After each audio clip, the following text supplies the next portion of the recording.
Good day, I'm Mark Loon. Why have some private condos outperformed during the cooling measures while others have been hit hard? On today's episode of XTV, we find the answer by digging into SRX Properties data and consulting an expert from GPS, one of the market's leading estate agencies. If you are a condo owner, you will want to know the answer. Let's find out right now. On today's Private Property Report, we identify what project characteristics are helping some private condos weather the cooling measures. Also, we break down the market's performance numbers for March 2015. Next on XTV, with your host, Mark Loon. As is true with any market, the property market is not monolithic. In Singapore, it consists of many different market segments, including HDB resale, built-to-orders, private condominiums, as well as landed homes. Within each market segment, specific areas and homes perform differently and have reacted to the cooling measures in different ways. The private condo market is down 6.2% since its peak in prices in January 2014.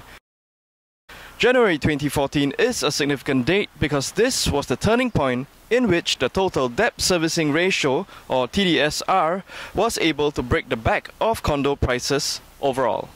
In order to understand why some private condos have outperformed the market, SRX Property looked at the price appreciation or depreciation of all private condos with transactions from January 2014 until end of March 2015. The research team discovered that 85% of private condos with transactions from first quarter 2014 to first quarter 2015 have seen a decline in price per square foot, or PSF.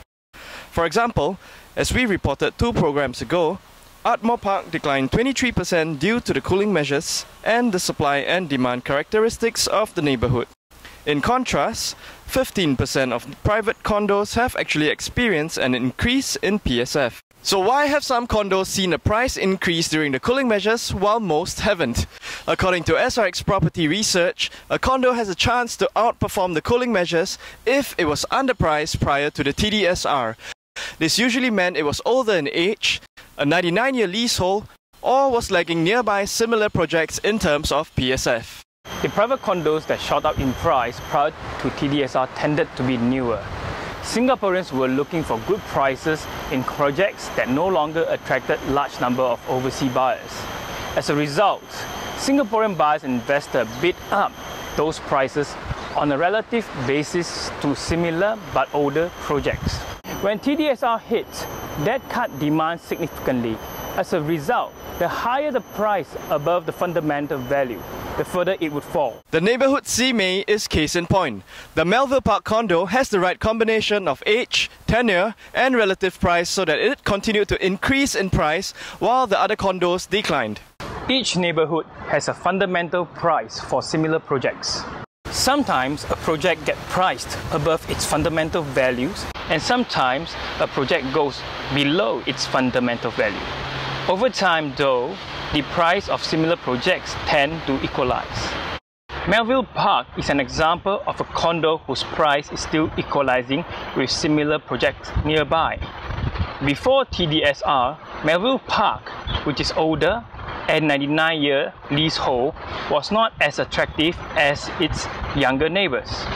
People were going after newer homes, so Melville Park's price appreciation didn't keep up. If we look at a map of the CMA neighbourhood, we can see what Justin from GPS is describing. Melville Park's TOP date is 1996, which makes it older than similar projects in the neighbourhood.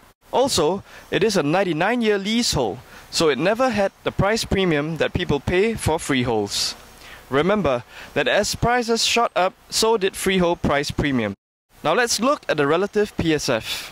Melville Park has a PSF of 814, where its neighbours Savannah Condo Park and Changi Rise Condominium have higher PSFs of 903 and 869 respectively.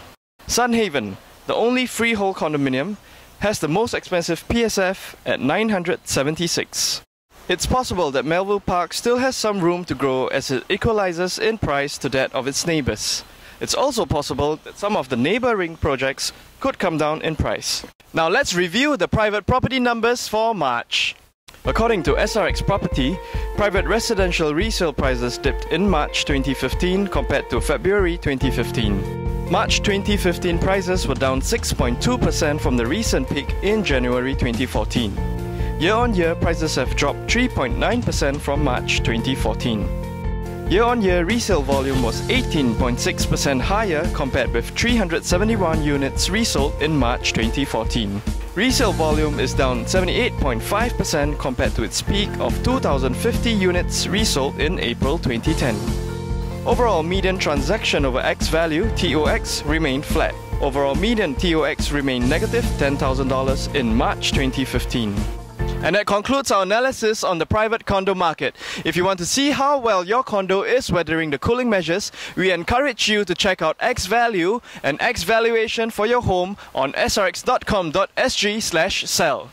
For all of us at XTV, thank you for watching. Tune in next week for part 1 of our discussion about what would happen if the cooling measures were lifted. I'm Mark Loon. Have a good day.